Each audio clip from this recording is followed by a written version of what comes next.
Hello everyone, welcome back to the channel. I'm Jordan, Tortuga Estate. I'm gonna stop introducing myself, but I guess second video, it's fine. And finally, I decided to start filming and shooting and editing the whole my collection video, where I'm gonna go through every single pipe and show you every single pipe one by one in detail, tell you a couple of stories about it. I'm also gonna try my best to keep my pipe lit. It's so funny.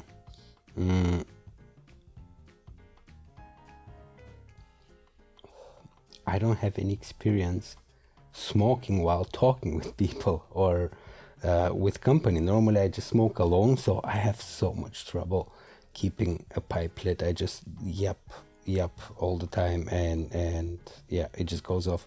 But anyway, this is not gonna be just one video, it's gonna be multiple videos. I could do it in one video, but it's gonna be like a hours and hours long video, because we have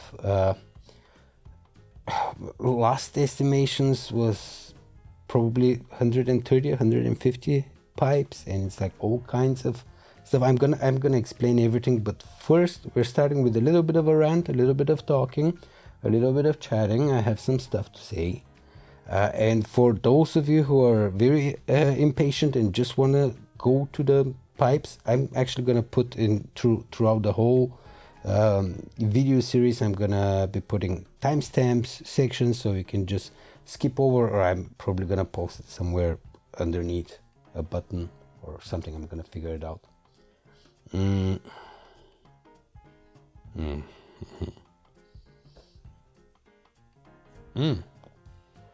First thing, let me just show you briefly what I'm smoking, although we're gonna see it later.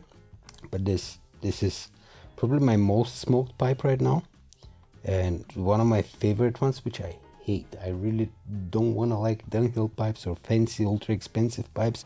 We're already starting with difficulties, but let me show you the pipe.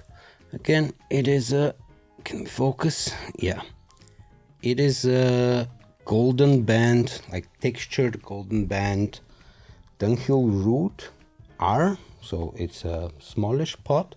I think it is a group, yeah, a group 4, but it's quite short. It is an absolutely amazing smoker. It tastes well with everything, whatever I put in there. It performs well. It's always dry, always tasty. Usually it will keep the tobacco lit, even if I make a couple of mistakes. That's why I've chosen it for this video. But yeah, and I'm smoking Bill Bailey's Balkan in it, which is my top one, my favorite tobacco. But there is a small caveat. The problem is I got spoiled by a friend who gifted me a tin, a very aged tin, I don't know, like 5 to 10 years, and it smelled amazing. It had so much funk. I'm not even gonna try to explain, because as I said in the previous video, I'm atrociously bad at this. But it is a Balkan with a lot of Orientals, a lot of Latakias in it. But it was so funky, right? When I say funky, I mean like the blue cheesiness, which I love in a tobacco. It was amazing, and I've been chasing this high basically since this small tin. And I recently, when I say recently, like a month ago, I ordered a 250 gram pack of it, like a bulk pack. I mean, it's not bad, but it's nothing close. It doesn't even come close to the aged one. And I've been waiting a little bit. I put it in a jar over here, jar. It's I've dried it a little bit, or I'm drying it a little bit before I smoke it, and we're getting there. But it's still, I don't think that anything other than the 5 or 10 years of aging will contribute to that flavor. But it is an amazing tobacco.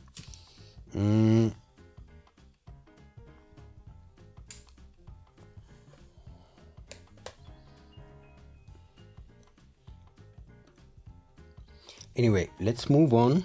And please excuse me, but I had to plan a lot of stuff. I have a lot of notes. I have a laptop right over there, sitting with the notes and camera monitoring and stuff. I have my trusty field notes with me, and otherwise I'm gonna get lost. I'm gonna get completely lost.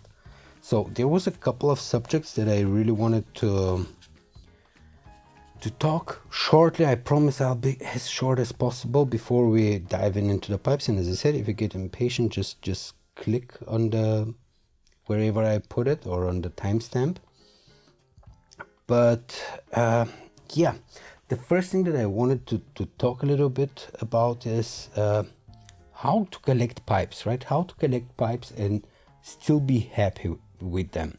And where did I get this idea from?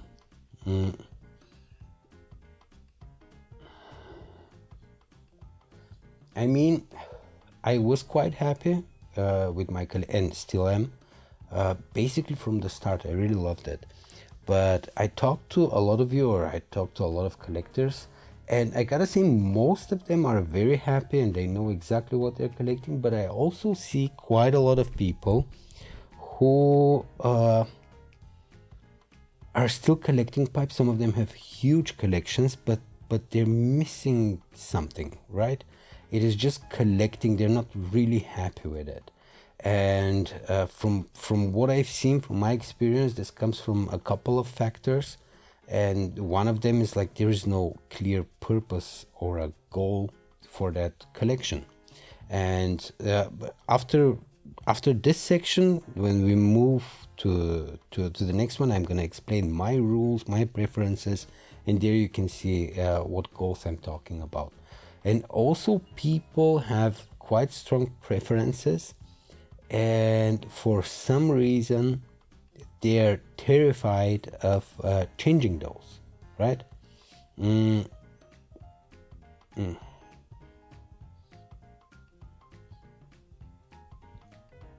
Me, for example, I'm not afraid.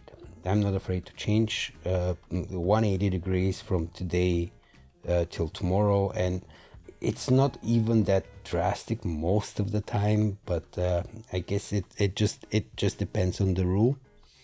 There is a couple of other cases, and I know that this is going to be a very controversial topic, but it is keeping brand new unsmoked pipes. I know a couple of people that have basically their whole collection is the couple of pipes that they smoke, and everything else is brand new, boxed in the safest way, in like special whatever cabinets and stuff, and they don't see their collection, they don't interact with their collection.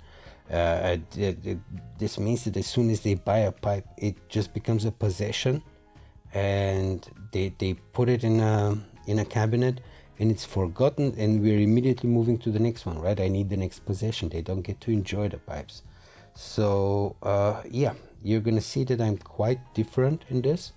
And the last reason is I see people getting random pipes, and you're gonna hear this word a lot throughout the video, and it's gonna be like the simple word special. This is one of my hard rules, is every single pipe in my collection needs to be special, and I'm gonna get to what it exactly means.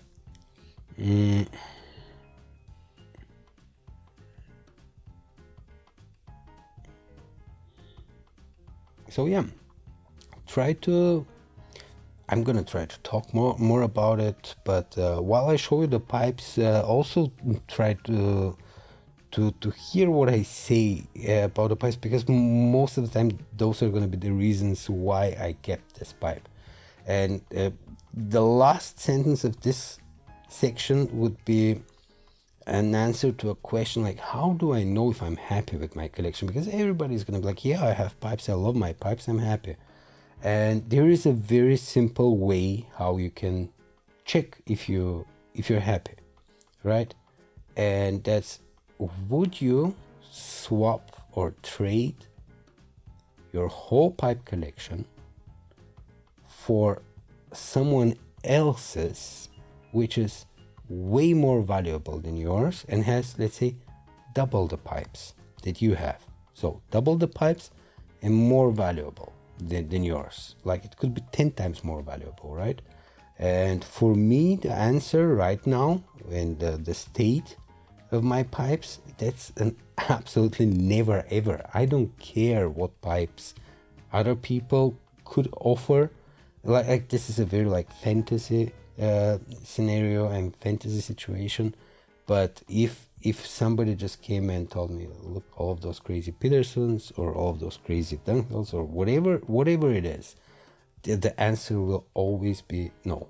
No, there is no way. And you're gonna see why when we start with the pipes, because of the whole special thing, right? There is a reason for every single pipe to be in my collection, with a couple of exceptions, right?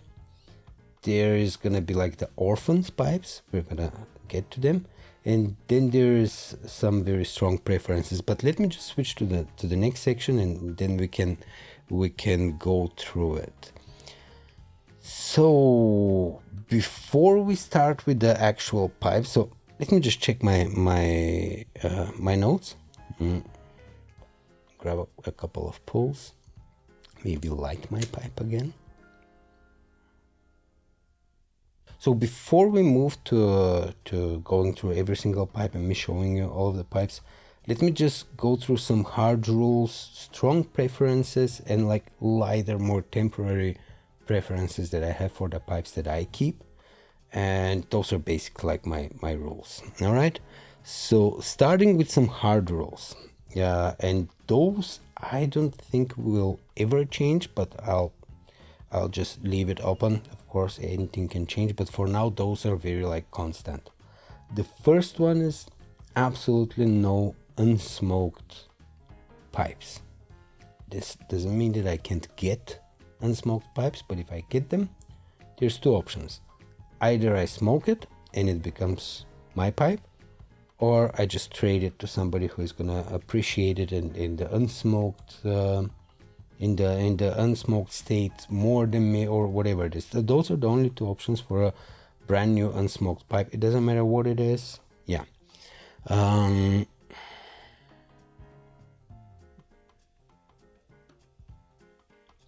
Only special pipes I already said.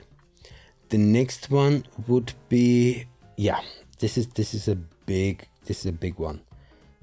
All of the pipes that I keep, they need to be exceptional smokers, like really, really good. I'm not talking bad, not talking iffy. I'm not even talking great smokers. They need to be exceptional smokers. So the first reason for me to keep a pipe is always it needs to be practical, right? And for it to be practical, it needs to be a really good smoker. It needs to be smoked, so no unsmoked pipes. And the third one is it needs to be very comfortable. I'm not gonna call it weird, because there's maybe like millions of you or thousands that smoke the exact same way, but usually I don't smoke like this, right? Usually I would clench the pipe, but it's not clenching. So let me just show you how I would normally smoke. Like this. This way, I just let the pipe hang in a way. It is like clenching, but for me clenching would be actually to bite down on the stem and to keep the pipe very horizontal. That's not my way. I just put my bottom teeth on the bottom of the stem, and the button hangs on the back of my top teeth. I don't want to damage the stem. I don't want to scratch it at all, although it will get some light scratches, but none of my stems will ever get actual teeth marks, right? And holes and stuff. That is like impossible.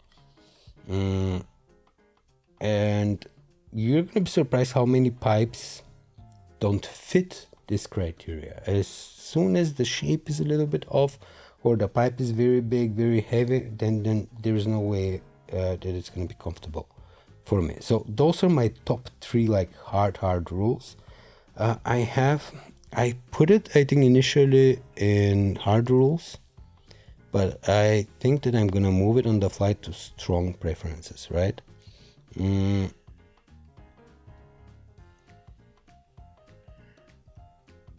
Yeah, and that's gonna be repaired pipes.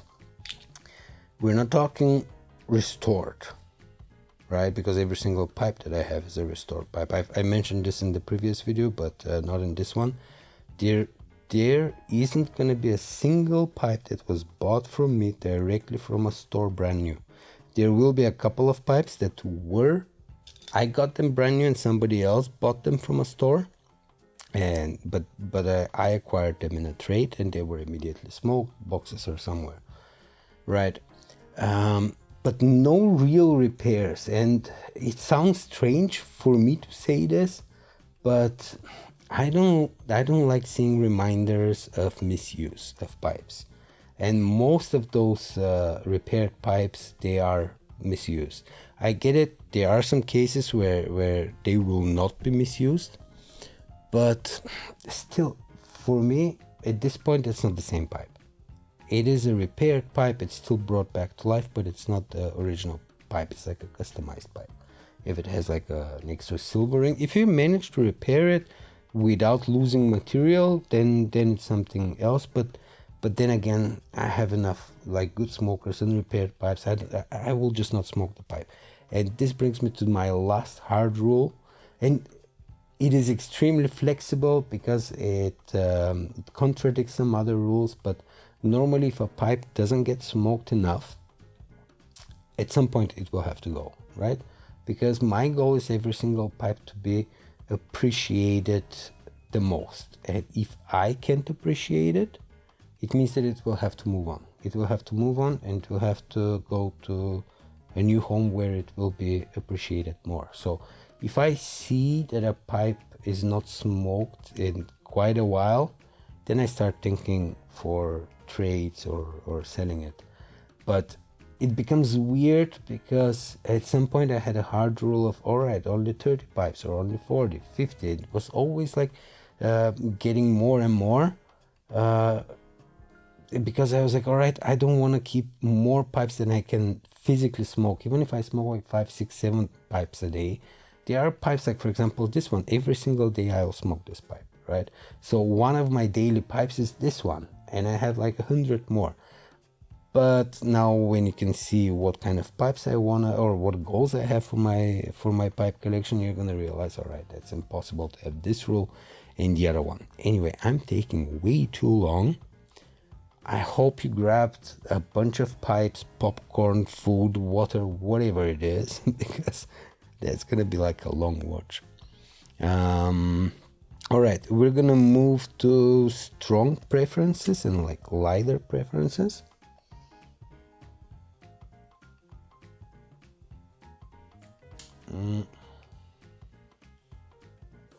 What's the difference between those?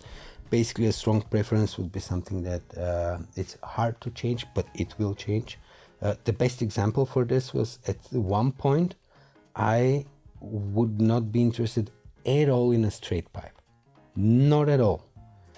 But then all of a sudden, I was like, you know what? I have this straight pipe, and I got way too many bent pipes, and I was like, you know what? I actually want a straight pipe. And right now I'm almost always getting straight pipes, or almost always interested in specifically straight pipes. So some of those rules will change, and this is exactly what I meant before when I said don't be afraid to change those rules. This was a rule, like people would offer me, let's say in trades, crazy pipes that I would love to have right now, and I would just say no, you know me, it is a straight pipe, so I'm not really interested. Let me fix this.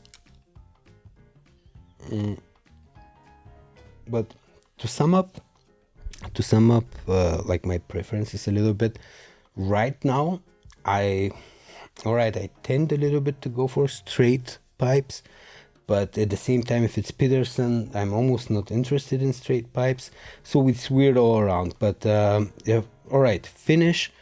I love sandblasted pipes. Right now I love smooth pipes, and I love partially sandblasted pipes. A rustication is a little bit hard for me to like right now, but again, that could change. Size wise, I like smaller pipes. Again, this comes a little bit from the whole practicality thing. is that I have amazing pipes that are very like occasional smoker or special occasion pipe. I don't want to keep that many of them, like 2, 3, that's fine, 4, 5 maybe, but I don't want to have like 30 pipes that I'll smoke once in a year, right? That's like preference, or yeah, like stronger preference, I guess. I love, again, everything is a little bit temporary. I love army mounts, I love spigots. For those pipes I'm willing to make an exception, and maybe if a pipe doesn't have the best story or history, or it's not that special, if it's a spigot, it has a very big chance to be kept by me, right? Or for me to like it. With army mounts it's a little bit less, but still same idea.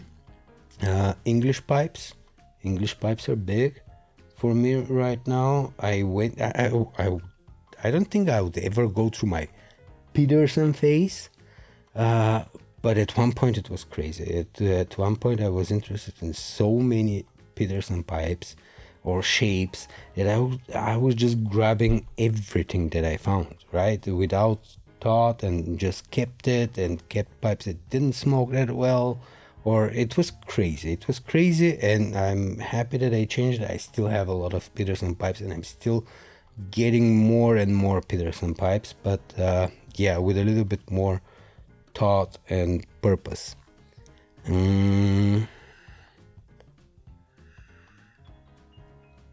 If I gotta say brands, shapes that I'm looking for to add right now, Upshaw is definitely one of the biggest ones. Ashton's too, but Ashton's, I've got some really cool ones and rare ones, and like my Ashton meter is slowly getting filled up, but it's again a brand that I'm really interested in. When it comes to Peterson, normally older pipes, either pre-Republic, or if it's a modern one, it has to be maybe a Rua, a Yora, a Natural Finish, a Barley, a Spigot, a 03. A 03 is my favorite shape. Or a 308. That's also like those two shapes I almost get.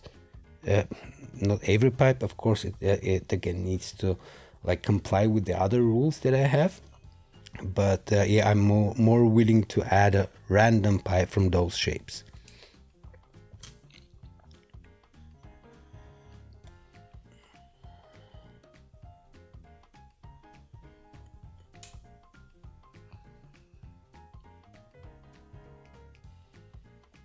Also, a more recent thing is I'm going a little bit more for those old English tobacconist pipes, which were made by the biggest companies, right, like Cheriton's or Dunhill or whatever, and those are pretty interesting for me. And actually, I think we're starting with a tobacconist brand when we get to the pipes.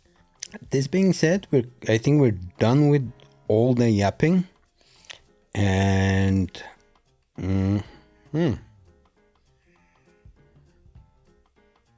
one small section, it's actually part of the already like me going in the collection thing, is I just want to tell you what my goals, like those are just a couple of goals or purposes of the whole pipe collection that I have right now, and they're like multiple, and they combine into one big one. And yeah, the first one, and that's the base layer, I would say, I want at some point to have at least one pipe. And when I say one pipe, it means one special pipe, not a random pipe. One pipe, at least one, from every single brand. Every single brand or maker that I can find, find information about, I'll need to find a pipe from it at some point. That's a giant. That's a lifetime goal that I might never achieve, but yeah, that's one of my goals. The other thing is a pipe from every material. I'm almost done with that. Pipe from every decade. And when I say pipe from every decade, although yeah, it is all pipes or all brands in general, but I have two in mind that I need, or I really want to collect all of them, is Dunhill from every single decade, and Peterson from every single decade. When it comes to Petersons, I have some more. Sorry, I'm just checking my notes because it's like you can see that it's already like quite chaotic. For Peterson, it's the shape 03, and I've written in every line or grade that is more interesting, but I'm pretty sure that as soon as I'm done with the more interesting ones, I'll just be like, all right, let's get the budget ones so I can have like a finished collection, right? Same thing goes for 308, but 308 we don't have that much lines in there, but still I gotta do a little bit more research. And also I would like to have a Peterson from every single era or every single stamp, right? And those are all the rules that I have for all the goals and purposes. And I mean, the first one is big enough, but they're also not limiting. It doesn't mean that I have to have only one pipe from every brand and I'm not allowed to buy a second one until I like finish this up. No, you're gonna see that I have a lot of pipes from the same brand. But I think this could be the end of the whole yapping section. No idea how long it was, but anyway, if you're watching this video, I don't think you're here just for the 10-second dopamine hit. You actually want to look at the pipes and enjoy a longer format video. So I have to prepare the first pipes. I'm not sure again. I'm just gonna start filming. The lights might change because we might dip into another day. Right now it's afternoon in Germany. It could become it will become evening for sure. I'll start in alphabetical order. Not completely, but we just start with A, and I grab all the pipes from brands starting with A, and that's how we're gonna move on. I will also, the background will change.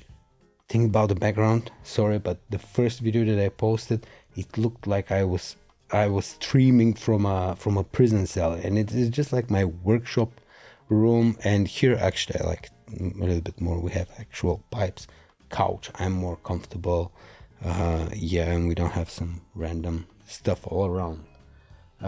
But yeah, also the background will change because I think the first pipes that we're starting, or the first brand, would be Ashton, which are over here. Are they? I think so, which are over here. So some pipes might get taken out. So let me just take out some pipes. Also, they will be in different conditions. I mean, all of them are restored, all of them are smoked, but you can only imagine how maintaining a collection that is smoked with over 100 pipes, that's impossible. That's impossible. And I just smoke them until I see that, all right, we're getting nasty. So let's go to the buffing wheel. Let's fix that. And especially, I think almost all of my pipes are vulcanite stems. So please excuse if they don't look all too shiny. All right. See you in a bit. Let me just grab the Ashtons. We're starting, just giving you the plan. The first brands that we have are Ashton, Astley's, BBB, Big Ben, Barling, and I'm gonna do my best to keep this, to also film the C's for this first video, but I'm trying to keep those videos under an hour. If possible at around 40 minutes. I don't think that's gonna happen, but we will see. All right, see you in a bit. Real quick, before I forget, I actually forgot something. We're gonna do the pipes in 3 sections. So the first one is gonna be the main part, which are like, as I said, like 100 and something pipes. And those, let me just call them like rotation pipes. Those are the completely restored pipes that I have smoked, I am smoking, and I will be smoking. And after that, I'm gonna mention the orphans, but they're part of the pipes. We're gonna see them throughout. After that, I will show you towards the end a bunch of maybe like 30, 40 more pipes that are reserved. They're not restored yet, and they will come into the collection. I'm not sure if they're gonna stay because I haven't smoked them yet. They will be smoked, but there's a lot of very, very interesting pipes there. And those are just the ones that I haven't restored yet, but I'll show you those because they will be joining. And then I will show you the ones that are leaving, because let's say 3 to 4 times a year, I have to do a pipe collection cleanse where I would let go of some pipes because there's a lot more coming in, and I just can't afford, don't want, whatever. I don't want to keep like 300, 400 pipes without a reason, right? So yeah, this also means that this whole format, although I don't think next time I'm going to go through every single pipe, but probably I'm going to be doing some updates whenever those cleanses happen, and if I'm adding pipes or pipes are leaving. So yeah, that's again something interesting. Let me get the other pipes and we start. All right, so I'm almost done, almost ready to start with Ashton's. And while I clean this pipe up, let me just tell you why I love Ashton so much. First of all, Dunhill employee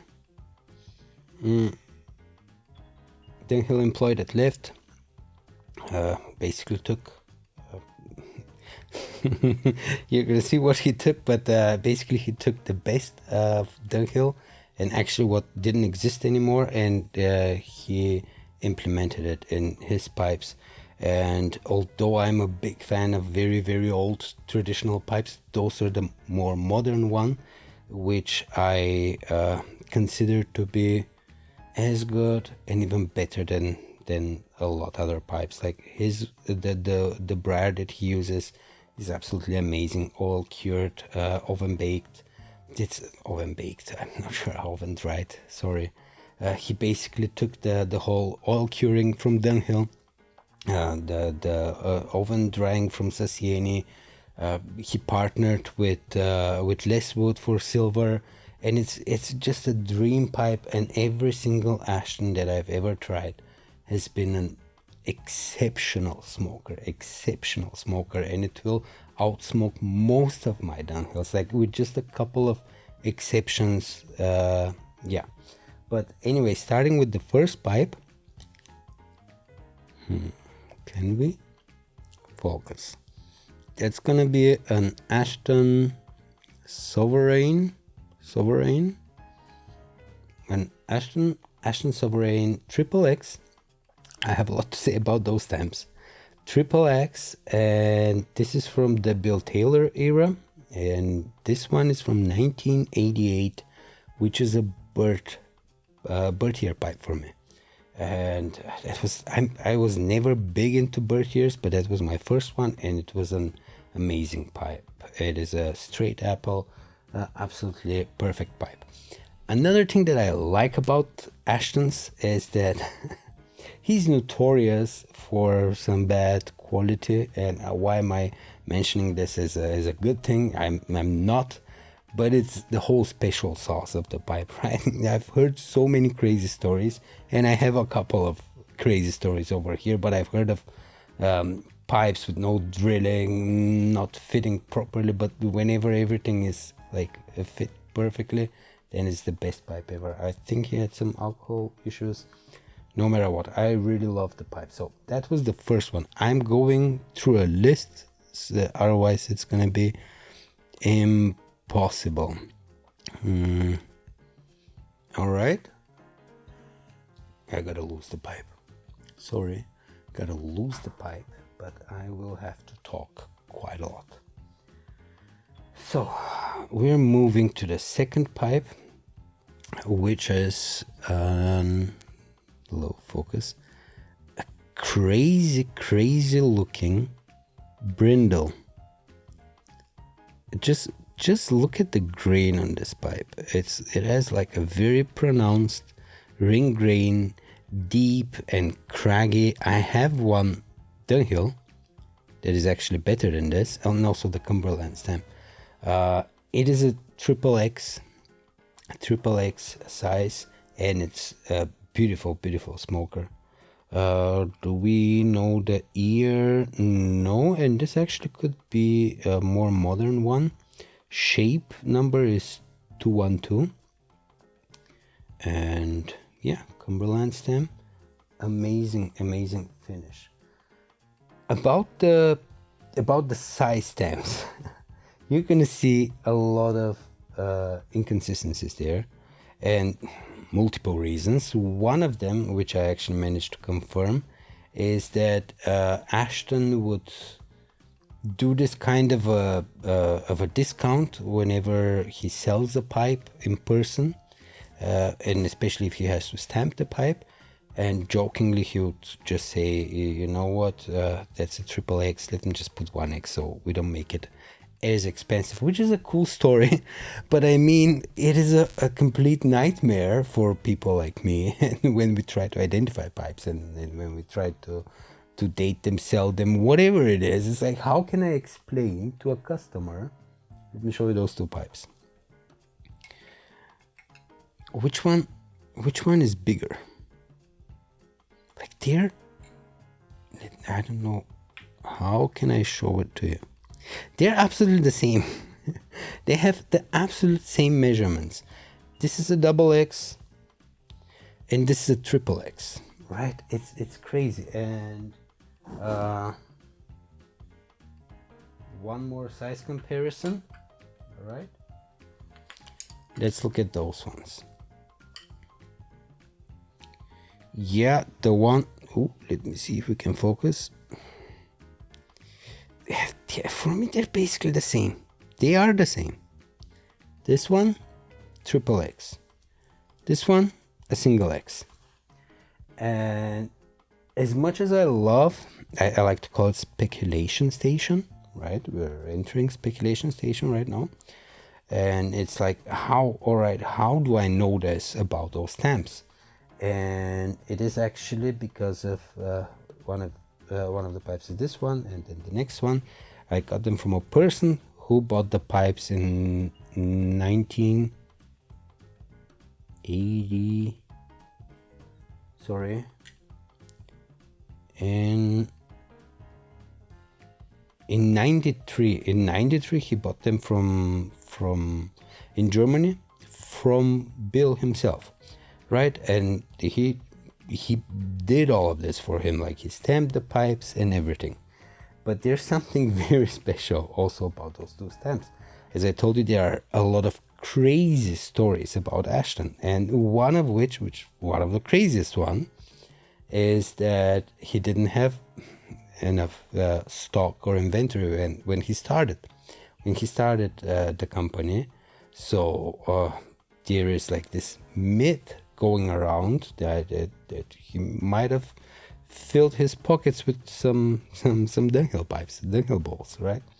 And there is another, it's not a myth, but a lot of people, including me, would compare Ashton Sovereigns with dunghill root briars, and I actually think that the Ashton Sovereigns are normally better, but I don't know if I'll be able to show you this for sure in the close-ups. But we have the 1993 straight Dublin Ashton triple X Sovereign, right, with a really nice ring. Now, as I said, probably right now you're going to be seeing the close-ups, but if you look at right under the Sovereign stamp, you'll be able to see a root briar stamp, like a dunghill root briar stamp. Plus, underneath the triple X one, you can see some kind of shapes and number stamps from dunghill.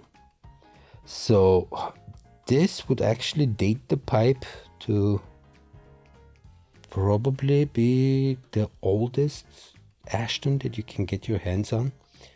Because again, we're very deep in speculation station, but if he took the pipes before he left Dunghill, or at the time. And then he started his own company in 1983. Basically, the earliest Ashton that you could get would be a 1983 Ashton, right? Well, if he got this pipe before that, does this make it an older pipe, or does the stamp matter? Because this pipe was sold and stamped in 1993. But yeah, I guess it depends on the perspective. But if you want the truly oldest Ashton, I guess that would be it. And it's a really cool thing to have a pipe like this that actually proves a myth, a pipe myth. And I know that we're just a couple of pipes in, but I'm pretty sure that you can already tell what I meant before when I said special pipes, right? It can't be just a random pipe. And before I continue with the next one, I actually have to continue. This is the second pipe that I got from the same friend collector, and it was again bought directly from Bill in 1993, and it is the pebble grain one. It doesn't have a date stamp, but it has the weird 1X stamp.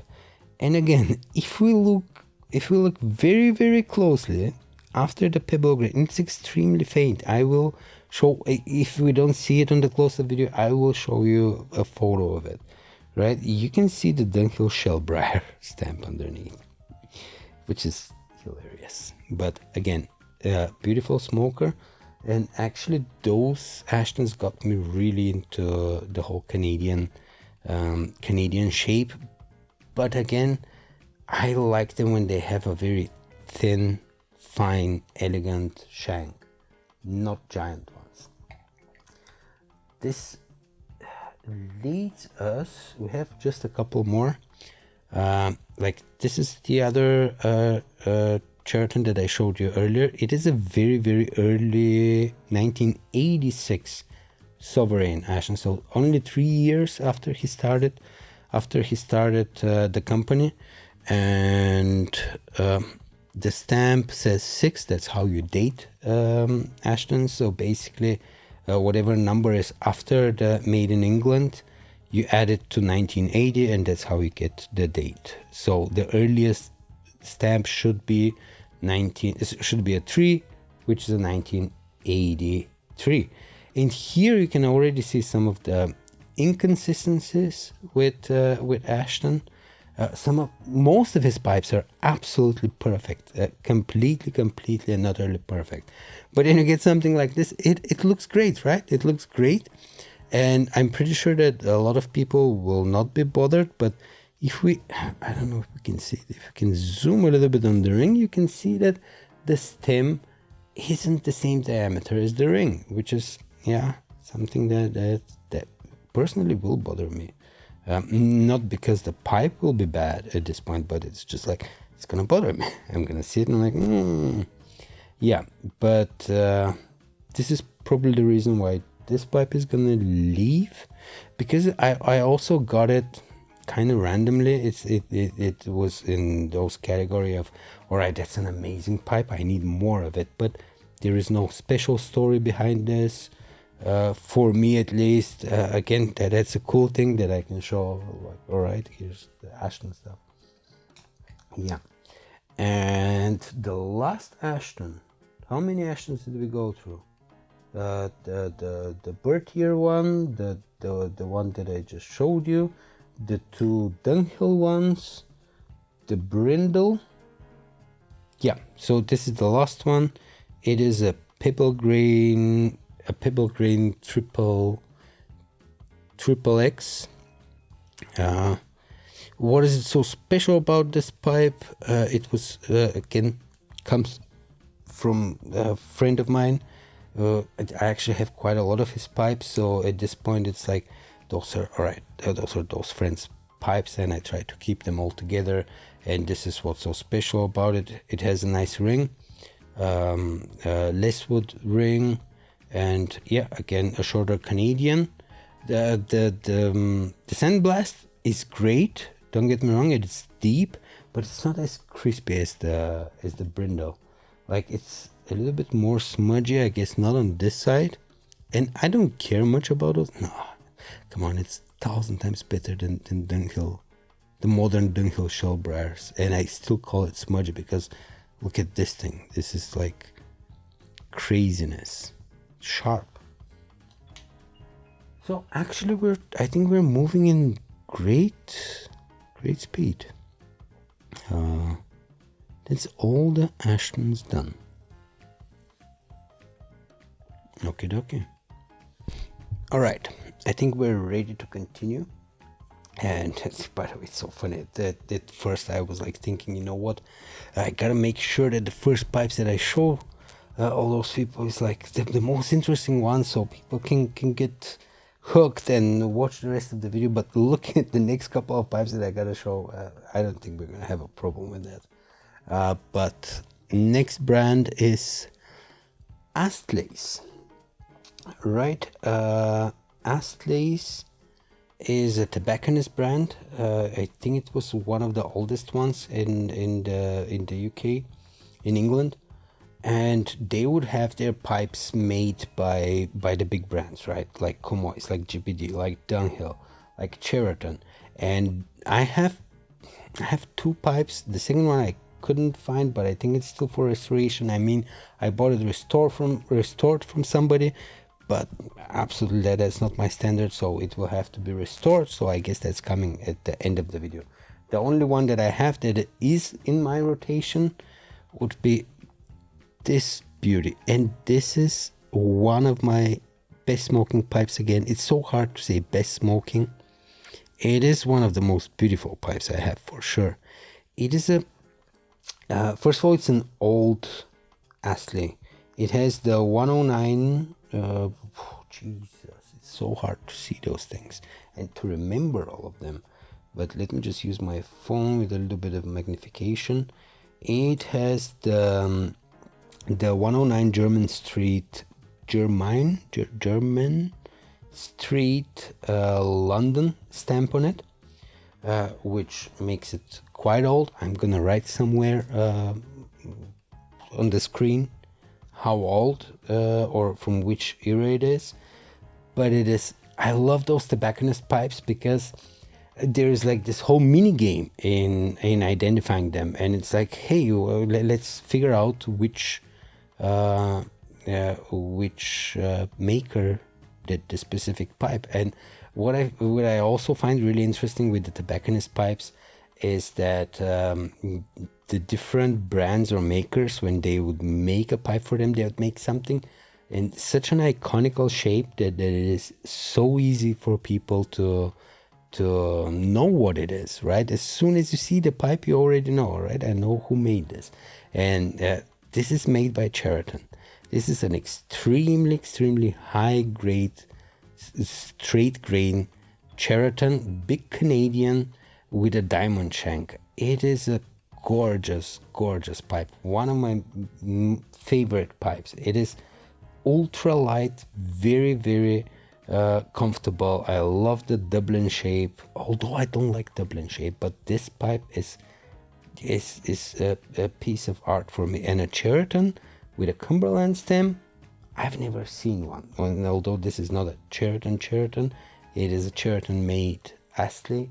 But yeah, I'm gonna make a whole video on those tobacconist pipes because those are absolutely hidden gems. If you wanna get a ultra fancy, very expensive pipe for maybe cheap, you gotta know a lot about those pipes, and that's where I'm gonna try to help you. Right, so that was Astley's. And we move to BBB. All right, BBB, we have 3 pipes, and all 3 are crazy. One of them is crazy in the sense that it smokes great. It has an interesting design, and it's a bit rare. I haven't seen another one like it. A lot of like experts, people that I talk to when I try to identify those pipes, they also haven't seen one of them. It's again an old BBB. Do we have stamps? Yes, we have a patent number stamp, Again, dating, I will try to remember stuff, and I'll try to add it as like an overlay, but no promises there because it's quite a lot of pipes. So we have a BBB. Let's see if we can focus. A BBB Guardsman. You can see we have the metal diamond inlay. On the bottom we have the patents stamp, and what's so interesting about the pipe, it is the diagonal cut stem, and it is really comfortable. You can just spin it a little bit and you can take it out, and the same way, as soon as you like put it in, it is perfectly aligned. The only con is especially like with restoring, you gotta be really careful with this transitioning. Keep it as clean as possible and not like round out any edges because it will immediately show. All right, the next two pipes are gonna be pretty old. Like this one was pretty old, I think from the 50s. Again, I'm not sure we're gonna see on the overlay. But the next two pipes, we're lucky to have hallmarks on them. And here you're gonna start. So far we've seen quite big pipes, like the Guardsman being, more elegant, finer, but still a good sized pipe. And now we get into the smaller ones. And we have a very chubby bent system pipe, BBB own make with the silver hallmarks, and the silver hallmarks put it at 1917, which would make it 109 years old. 109 years old, and as you can see, the condition of the rim is not the best, and I could fix it, but this is my pipe. It's a 109-year-old pipe. I'm not sanding stuff unless it's completely necessary. But the stem on it, it is amazing. It is so comfortable, right? Just like the small pipe, you can do whatever you want. I actually gotta start doing this, like just putting the pipe in my mouth. This is for the way I smoke and the way I just let the pipe hang. This is absolutely perfect. I can do this all day without feeling the pipe at all. All right, we're moving to the last BBB that I have, and this is a fancy one. This is a fancy one, and it is. Was I right about the year 1970? Yeah, that was a 1970, an even older one. So we get a mini case. This is, every time I go in a restaurant outside, this is the pipe that I take because it's so perfect. You get like a hard case. I know that the pipe is safe and everything. And wait till you see. I just don't want to drop it. Sorry. It is the handy. It literally says, I'm sorry, but I really don't want to drop it. It is a straight billiard spigot, a very small one, from 1911, I think. Right? Let me just. Here we go. That's it. This small guy, amber, which is so extremely fragile. I already have to. Like I can see some internal cracks. I can see some damage on the button, so I already have to think for a replacement. But the good thing is I'm not missing the whole stem. I still have the ferrule, the silver ferrule, so I can already work on a replacement. And it's just perfect. It's so small, you can't feel it. It smokes amazingly. Although with this one I gotta be a little bit careful. I would say that the wood that was used, I mean, still, we're talking 115-year-old briar. I mean, produced 115 years ago, which already makes it basically better than almost anything that we can get right now in modern times. But I can already tell that it wasn't the best. It wasn't the best. I gotta be careful with heat. I gotta smoke this one like extra slow. But yeah, perfect. I like the feel of amber, but it's such a fragile material that it's just not worth. It's not worth, and it's like very, very expensive. But also we have the case clicks. I haven't restored the case yet. I'm not sure how can I do that, to what degree. But yeah, those were all the BBBs.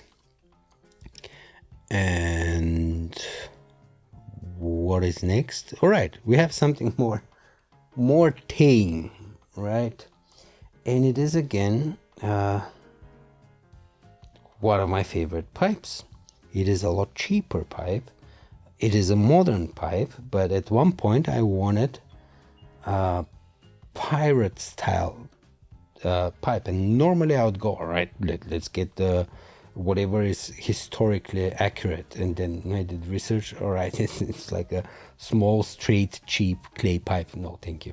So I went for the next best thing, and it was like, what would the crew of the Flying Dutchman and Pirates of the Caribbean, the Pirates of the Caribbean would smoke?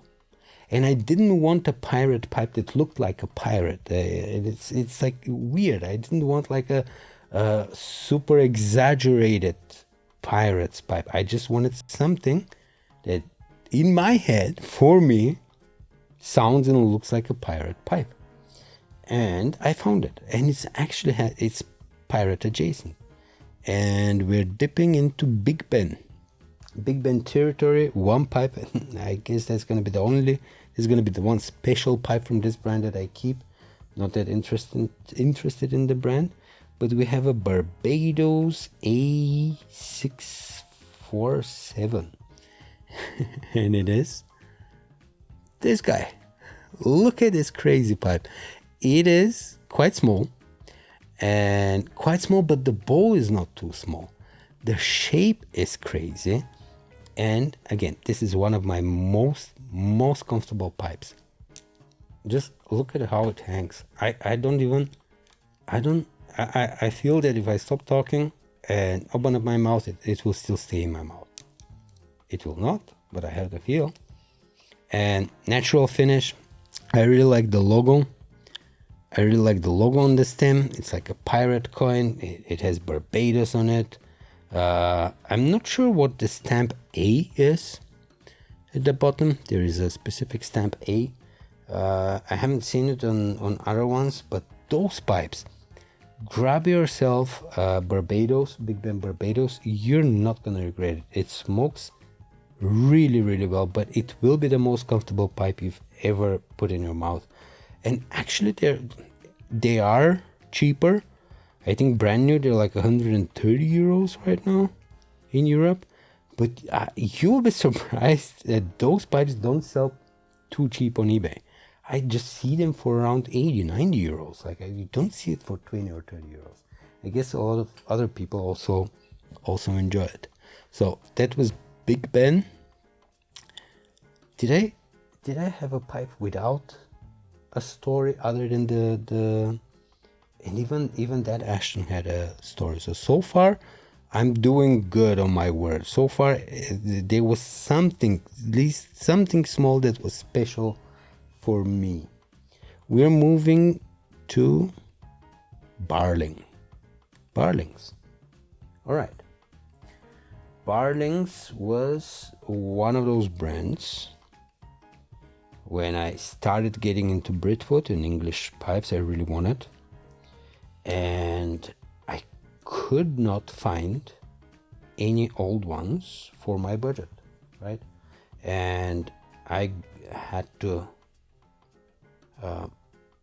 I had to get another one which wasn't that old. It has hallmarks, but I have to check. I think the 70s. Again, for a lot of you, I know for a fact that 70s, that's an ancient pipe. But when I say old, I mean before the 60s. All right, before the 60s, that's old. After the 60s, although still old, I consider somehow in my head modern. And although, to be really honest, like modern, I would say after the 2000s or after the 90s. So the first one, we have two pipes here, and one was a very, very recent one. First, we have a TVF, an Army, a straight apple Army. I love apple shapes. It is a beautiful pipe, high grade. TVF stands for the very finest. And let me just see, 5897, that's the shape number, London, England. And we have all the hallmarks, which I'll have to check later. This is a great smoking pipe.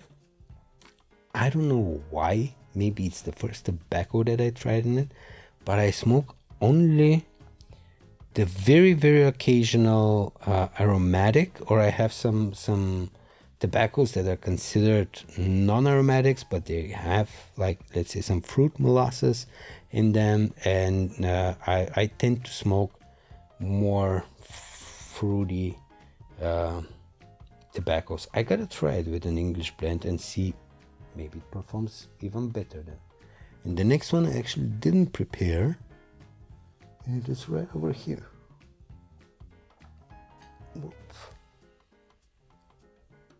And it came with a second stem.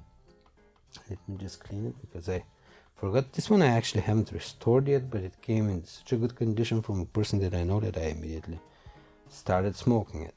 And this would be the oldest pipe that I have that is dateable, and it is